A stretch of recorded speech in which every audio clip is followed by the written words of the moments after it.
Au regard des dispositions des articles 33 et 47 de la loi portant règlement intérieur du Sénat, la conférence des présidents réunie le vendredi 29 novembre 2024 a confirmé la recevabilité de ce projet de loi et en a confié l'examen au fond à la commission des finances et du budget. Votre commission s'est réunie à cet effet le vendredi 29 novembre 2024.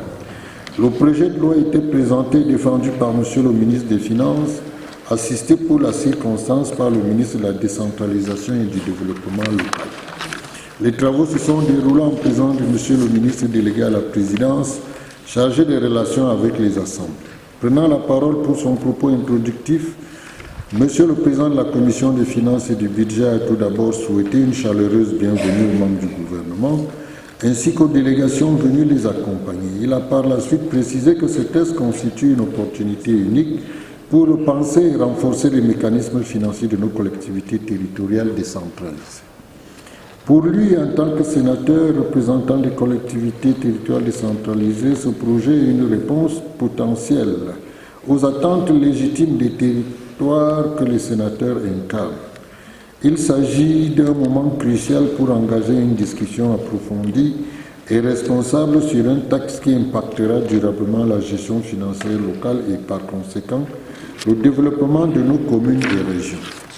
De l'exposé des motifs, il ressort que le présent projet de loi a pour objet la fiscalité locale et il a pour objectif, d'une part, la réforme du cadre juridique actuel, notamment la loi numéro 2009/019 du 15 décembre 2009, dont un nombre important de dispositions sont réputées caduques, et d'autre part, le renforcement de l'autonomie financière des collectivités territoriales décentralisées en vue de mieux répondre aux exigences de la loi numéro 2019/024 du 24 décembre 2019 portant code des collectivités territoriales décentralisées et de la SND 30. L'atteinte des objectifs de la décentralisation nécessite un accroissement substantiel des moyens de financement des activités des CTD. La fiscalité constitue la source principale des revenus des collectivités territoriales, mais sa contribution dans la prise en charge de leurs dépenses, quoique non négligeable, reste à optimiser car l'essentiel des ressources de ces collectivités provient des concours de l'État. Or, le contexte économique mondial et national ambiant, marqué par la rareté des ressources, la persistance de crises sécuritaires et sanitaires dans certaines régions de notre pays et une inflation galopante limite considérablement la capacité d'accompagnement des CTD par l'État. À l'analyse, le rendement des prélèvements qui constituent les impôts communaux sur la période 2015-2019 affiche une moyenne de 33 milliards de francs CFA avec un taux de progression annuel de recettes d'environ 4,3%. Pourtant, au titre du seul exercice 2022, les recettes de l'État affectées aux collectivités territoriales s'élevaient à environ 226,9 milliards de francs CFA, soit près de 1% du PIB, et les taxes communales recouvrées se chiffraient à approximativement 24 milliards de francs CFA seulement, soit 0,1% du PIB. Les contre-performances sus-évoquées sont en majorité liées à des insuffisances, tant en matière de politique que d'administration fiscale. Au rang des manquements en matière de politique fiscale, on dénote entre autres la limitation du potentiel des rendements des centimes additionnels communaux du fait de la restriction de leur champ à 3 impôts d'État uniquement. La pluralité d'impôts communaux dont la plupart affichent un rendement très faible, taxes sur les jeux de hasard et de divertissement par exemple, le dispositif embryonnaire de prélèvement destiné aux régions et le faible potentiel de rendement de la plupart des impôts et taxes qui leur sont affectés. La multitude de prélèvements directs locaux caractérisés par des assiettes étriquées, des coûts d'administration élevés et un rendement en deçà de celui des pays de niveau de développement comparable. Parmi les difficultés majeures découlant des procédures et de l'administration de l'impôt, on peut évoquer l'absence de répartition des tâches et des compétences entre les services fiscaux de l'État et les services d'assiette des CTD entraînant des interventions concurrentes. L'insuffisance des moyens financiers, matériels et humains dédiés à la collecte et à la gestion de la fiscalité locale. À titre d'illustration, sur les 360 services d'assiette des communes, aucun ne dispose d'une application pour le suivi des opérations fiscales. Encore moins de véhicules de service. Seuls 6 centres divisionnaires des impôts sur 67 disposent d'un véhicule de service. L'absence de traçabilité sur le nombre exact d'assujettis locaux. Par exemple, au titre de l'exercice 2020, il a été observé que sur 384 350 contribuables s'étant régulièrement acquittés de l'impôt libératoire, seuls 70 410 sont régulièrement immatriculés et inscrits au fichier de la DGI. Le caractère essentiellement manuel de la déclaration des taxes directes locales, qui favorise le contact physique avec les usagers et l'instauration de mauvaises pratiques. Les lenteurs observées dans la mise à disposition par l'État des ressources collectées au profit des collectivités territoriales décentralisées. Par ailleurs, sur les 3 derniers exercices fiscaux, les statistiques révèlent que malgré la pluralité d'impôts locaux et taxes communales consacrés par le dispositif normatif actuel, 3 impôts locaux, centimes additionnels communaux, droits de timbre automobile et redevances forestières annuelles, sur la trentaine en vigueur, constituent à eux seuls plus de 90% du rendement global de la fiscalité des CTD. L'allègement de l'architecture existante apparaît donc nécessaire pour rendre ce mécanisme de financement plus rentable. Dans l'optique de pallier ces manquements, cette nouvelle législation se propose d'apporter les innovations majeures suivantes. En matière de politique fiscale, le relèvement de 1% du taux du droit d'assises spécial destiné au financement de l'enlèvement et du traitement des ordures au bénéfice des CTD.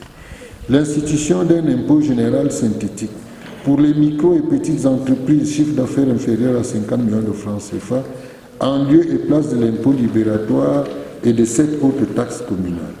L'affectation aux régions de l'intégralité du produit du droit de timbre de la carte grise et d'une quotité du produit de la taxe spéciale sur les produits pétroliers destinés à l'entretien routier.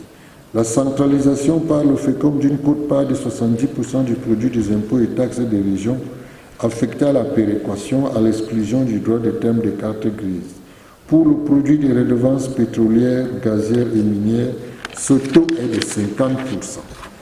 En matière de procédure et d'administration fiscale, la transformation des centres divisionnaires des impôts en centres de fiscalité locale et des particuliers, afin d'optimiser la collecte des recettes sous l'encadrement et la responsabilité de l'administration fiscale. L'arrimage des procédures fiscales locales au processus de dématérialisation concernant spécifiquement l'immatriculation, l'émission, la déclaration et le recouvrement des impôts et taxes locales. Il est également envisagé la suppression des paiements en espèces au profit des modes de paiement plus sécurisés, ainsi que l'adaptation des procédures de contrôle, de recouvrement forcé et de contentieux aux spécificités de la fiscalité directe locale. L'aboutissement de cette réforme permettrait d'assurer la mutualisation des actions de l'administration fiscale et des CTD, tant sur le plan organisationnel que procédural. Elle assurera en outre l'élargissement de l'assiette fiscale en vue de la diversification des sources pérennes de financement des collectivités territoriales. À l'ouverture de la discussion générale sur l'examen du projet de loi en cours, les membres de votre commission des finances et du budget ont exprimé leur satisfaction quant au dépôt du projet de loi sur la fiscalité locale au Parlement. Ils l'ont qualifié d'événement marquant et attendu, soulignant son importance particulière pour le Sénat qui représente les collectivités territoriales décentralisées.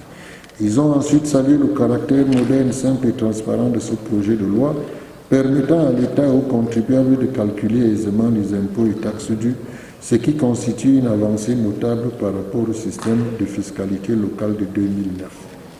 Ils ont également tenu à exprimer leur satisfaction quant à l'écoute dont le gouvernement a fait preuve en intégrant les contributions des acteurs de terrain et des institutions de contrôle financier, en particulier concernant la base de calcul de la dotation générale de la décentralisation.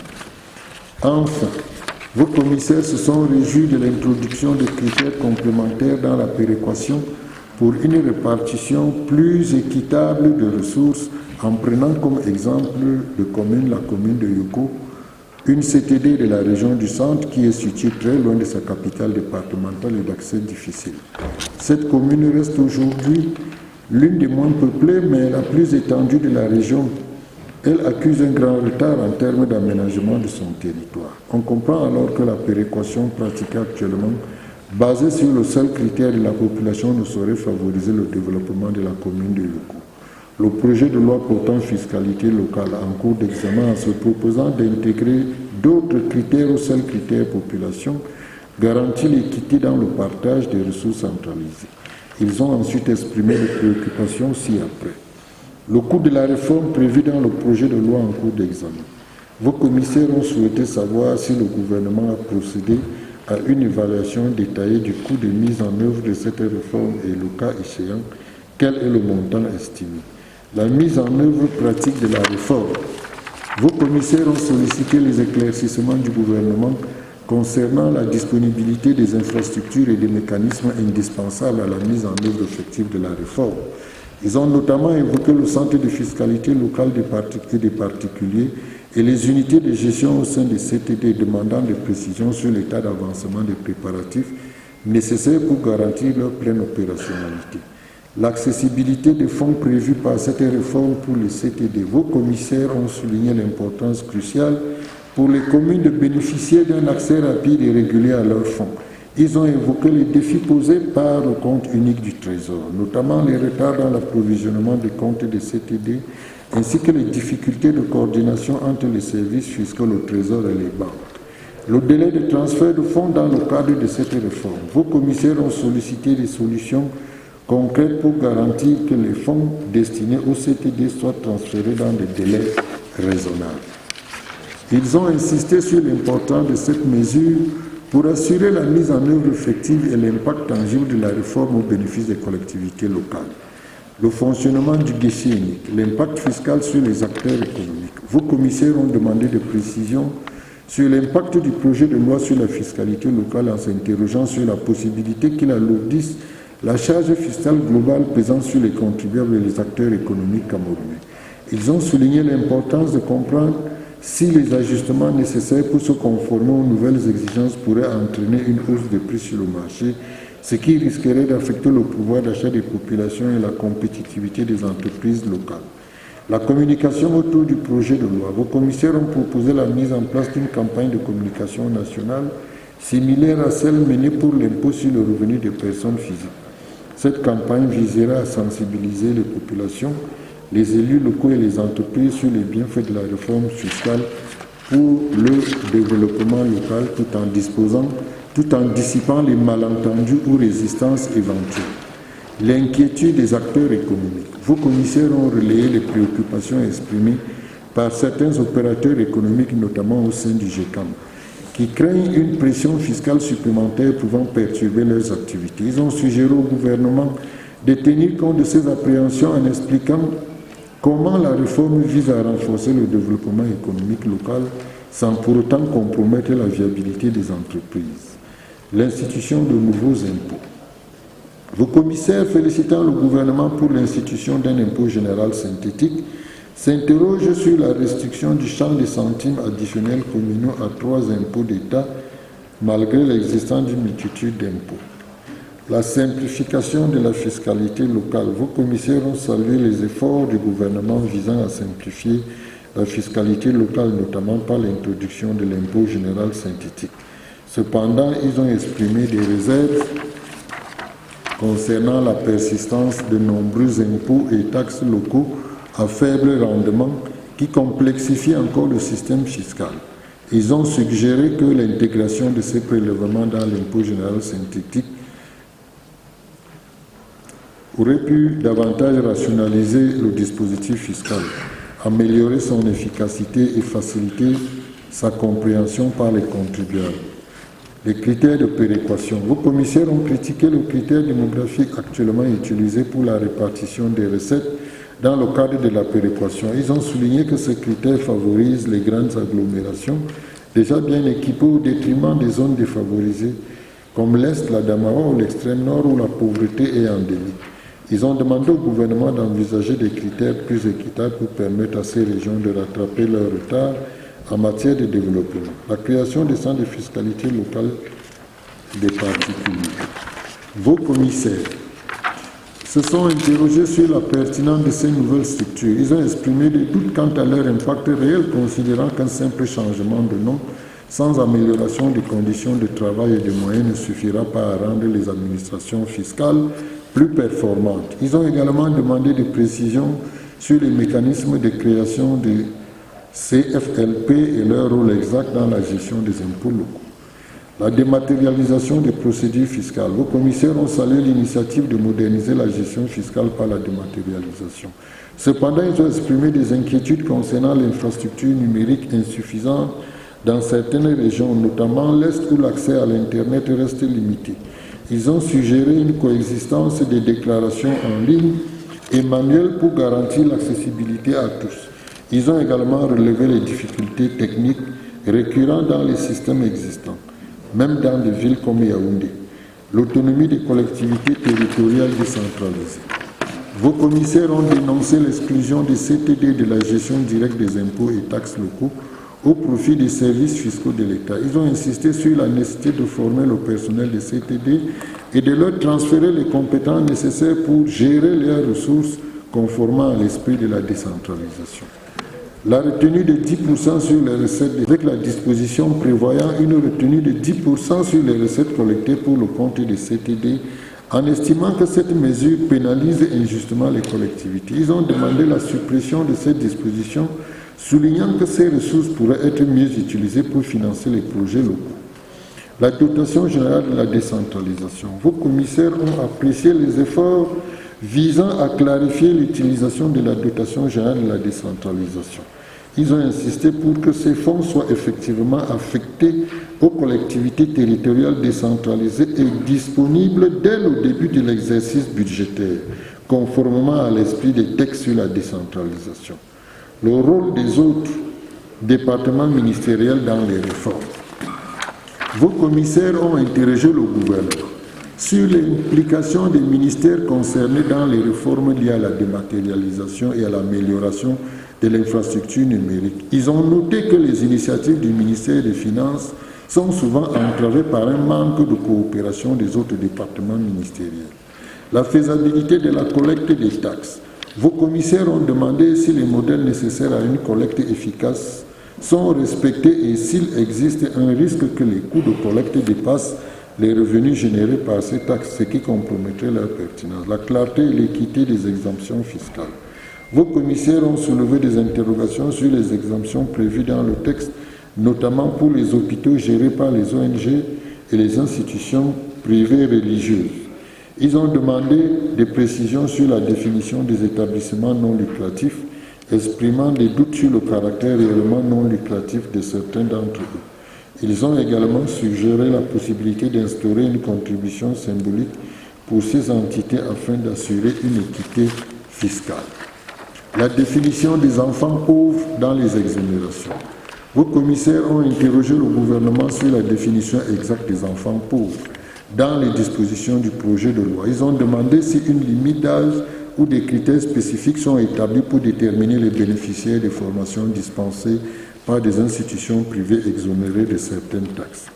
Prenant la parole pour apporter des éléments de réponse aux préoccupations des membres de votre commission des finances et du budget, le ministre des Finances a tout d'abord tenu à remercier les membres de votre commission pour la qualité des observations et préoccupations exprimées, ce qui témoigne de ce que le projet de loi sous revue était attendu par les représentants directs des collectivités territoriales décentralisées que sont les sénateurs. Le représentant du gouvernement a ensuite indiqué que pour le gouvernement, le texte sous examen marque significativement une plus grande implémentation de la décentralisation. Poursuivant son propos, le ministre a tenu à préciser que le projet de loi sous examen ne vient pas résoudre tous les problèmes de la décentralisation, mais que ce texte doit être appliqué et pourra être amélioré chaque fois que ses limites seront dévoilées. Abordant la préoccupation relative à la retenue de 10%, le représentant du gouvernement a indiqué que le travail qui serait effectué par l'administration fiscale pour le compte des collectivités territoriales décentralisées mérite d'être rémunéré au regard de l'investissement mis en place, notamment la ressource humaine, le matériel. Le ministre a ajouté que si les collectivités territoriales décentralisées étaient elles-mêmes chargées de recouvrer les taxes, le coût aurait été plus grand. Il a par la suite indiqué que les collectivités territoriales décentralisées s'en sortent plutôt gagnantes et l'objectif à terme est de renforcer les moyens d'action de celles-ci. Concluant son propos sur ce point, le ministre a fait savoir qu'une évaluation sera faite et s'il s'avère nécessaire que les collectivités territoriales décentralisées ont besoin de plus de ressources, deux solutions seront possibles, soit la création de nouveaux impôts, soit la création d'une autre source de revenus. S'agissant du coût de l'implémentation de cette réforme, le ministre a indiqué qu'une minoration maximale a été faite en faisant porter à l'État central le plus grand coût, raison pour laquelle il était décidé que ce soit l'administration fiscale qui procède au recouvrement. Réagissant sur le démarrage effectif de la réforme fiscale des collectivités territoriales décentralisées, le ministre a indiqué que le gouvernement dispose d'un plan de mise en place qui serait appliqué progressivement. Parlant du compte unique du Trésor, le représentant du gouvernement a révélé que le principe de l'unicité des caisses permet à l'État central d'avoir une vue d'ensemble sur les ressources publiques. Il a poursuivi en indiquant que l'autonomie financière des collectivités territoriales décentralisées ne saurait être assimilée à une indépendance. Le ministre a par ailleurs indiqué que le système du compte unique sera renouvelé avec l'attribution d'un relevé d'identité bancaire à chaque CTD. Toutefois, a-t-il précisé, l'État central peut en disposer en cas de survenance d'une crise majeure, bien qu'il demeure que chaque collectivité territoriale décentralisée a le monopole d'user de ses ressources. Sur l'éventualité de l'alourdissement de la pression fiscale, le ministre des Finances a révélé qu'avec cette réforme, la pression fiscale n'excède pas 1%. Il a poursuivi en indiquant qu'il s'agit d'octroyer aux collectivités territoriales décentralisées des ressources leur permettant de faire face à leurs besoins. Concluant son propos sur ce point, le ministre a ajouté que ces ressources proviennent de nouveaux impôts. Concernant la stratégie communicationnelle sur la réforme issue du projet de loi sur revue, le ministre des Finances est voulu rassurant en approuvant l'idée émise par vos commissaires. Abordant la préoccupation relative à la création d'un impôt général synthétique, le ministre a tout d'abord indiqué que le projet de loi sur revue est le résultat de 3 années de concertation entre plusieurs partenaires, notamment les ministères concernés par les collectivités territoriales décentralisées, les ministères concernés, les collectivités territoriales décentralisées, le FECOM, le PRADEC, les partenaires au développement, FMI, Banque mondiale, GIZ, et les acteurs du secteur privé GECAM. Il a relevé que des missions de benchmarking ont par ailleurs été conduites en vue de s'imprégner de meilleures pratiques à l'international et de mutualiser avec les administrations fiscales et en charge de la décentralisation des pays à niveau de développement comparable. Concluant sur ce point, le ministre a fait savoir que ces concertations ont permis de recueillir des expertises variées et d'assurer une prise en compte globale des enjeux de la réforme. S'agissant de la révision du système de péréquation, le représentant du gouvernement a tout d'abord rappelé que ce dernier n'est pas la principale source de financement des CTD, bien qu'étant le principe équitable de redistribution des ressources entre les CTD. Il a ensuite précisé que le système de péréquation revêt 2 formes, horizontale, CTD, CTD et verticale, État CTD. Parlant de l'adaptation des CTD au système de dématérialisation des procédures, le ministre a rappelé que la digitalisation du système fiscal ne concerne pas que le département ministériel dont il a la charge, mais que cette réforme s'étend sur l'ensemble des administrations publiques. Cependant, a-t-il poursuivi, il existe des bugs informatiques même dans les grands pays, mais cela n'altère pas les résultats probants de cette réforme qui sont déjà perceptibles. Abordant la préoccupation relative au retrait de la mesure de retenue de 10% par l'administration fiscale sur les TTD, le ministre a indiqué que le travail qui sera effectué par l'administration fiscale pour le compte des CTD mérite d'être rémunéré au regard de l'importance des diverses ressources engagées. Concluant son propos sur ce point, le ministre a révélé que les CTD s'en sortent plutôt gagnants. Sur ce point, le ministre de la décentralisation du plan local a ajouté à la suite du ministre des Finances que ce recouvrement ne sera pas éternellement assuré par l'administration fiscale. Réagissant ensuite sur les garanties du respect des principes de l'autonomie des CTD, le ministre de la décentralisation et du développement local, à la suite du ministre des Finances, a tenu à rassurer vos commissaires de ce que toutes les mesures ont été prises pour préserver l'autonomie administrative et financière des CTD. Cependant, a-t-il précisé, l'autonomie des CTD ne signifie pas leur indépendance. Concernant la fixation des taux de plusieurs taxes par les textes réglementaires, le ministre des Finances a rappelé que les textes d'application viennent juste compléter la loi déjà votée par le Parlement. Lors d'un deuxième tour de table, vos commissaires ont exprimé des préoccupations portant sur les nouvelles mesures fiscales et leur impact sur les régions économiquement sinistrées. Vos commissaires ont exprimé des inquiétudes sur l'impact de nouvelles mesures fiscales dans les régions économiquement sinistrées comme l'extrême nord, le nord-ouest et le sud-ouest. Ils ont demandé si des mécanismes incitatifs étaient prévus pour ne pas compromettre le redressement économique de ces régions. La gestion et l'utilisation du fonds des CTD. Vos commissaires ont insisté sur la nécessité d'assurer une bonne gestion de fonds des CTD. Ils ont relevé l'incapacité de certaines communes à gérer efficacement leurs ressources et ont suggéré d'accélérer la mise en place des tribunaux régionaux des comptes pour garantir la discipline et prévenir les mauvaises pratiques. Le reversement des recettes fiscales collectées par les services fiscaux.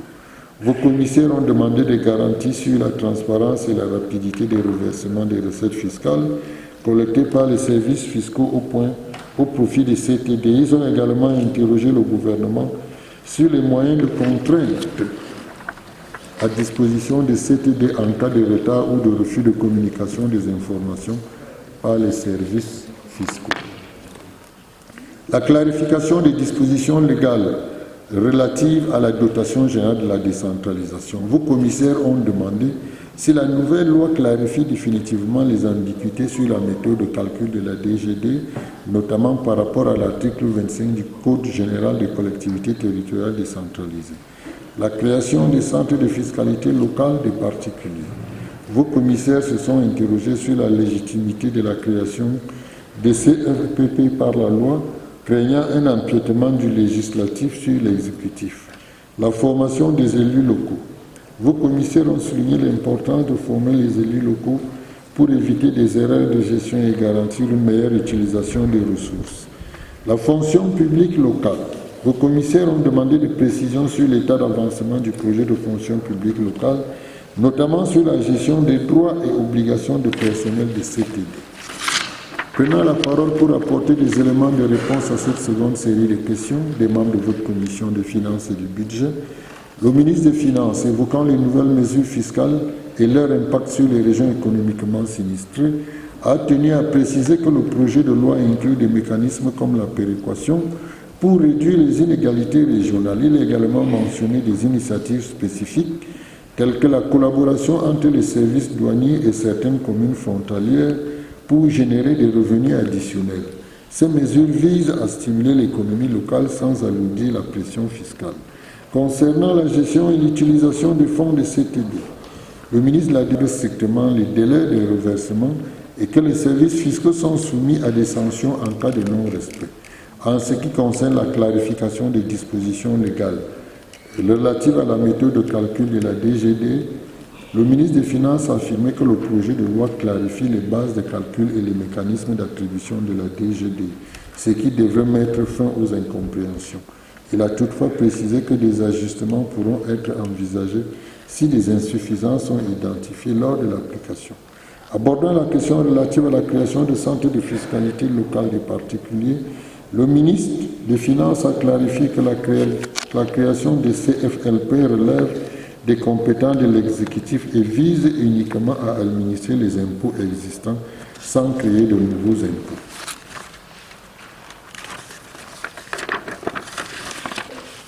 Rassurer que cette mesure respecte la séparation des pouvoirs entre le législatif et l'exécutif. Sur la formation des élus locaux, le ministre de la décentralisation a rappelé que des formations avaient été prévues en début de mandature, mais qu'elles avaient été perturbées par la pandémie de Covid-19. Il a ajouté que la NASLA continue d'assurer des formations pour les élus et leurs collaborateurs. Il a insisté sur l'importance de la gouvernance participative pour impliquer les citoyens dans le contrôle des finances locales. Sur la fonction publique locale, le ministre de la décentralisation et du développement local a indiqué que le projet de fonction publique locale vise à harmoniser les conditions de travail des agents de CTD tout en respectant leur autonomie. Il a précisé que le projet est en cours d'examen et sera bientôt soumis à la sanction de M. le Président de la République.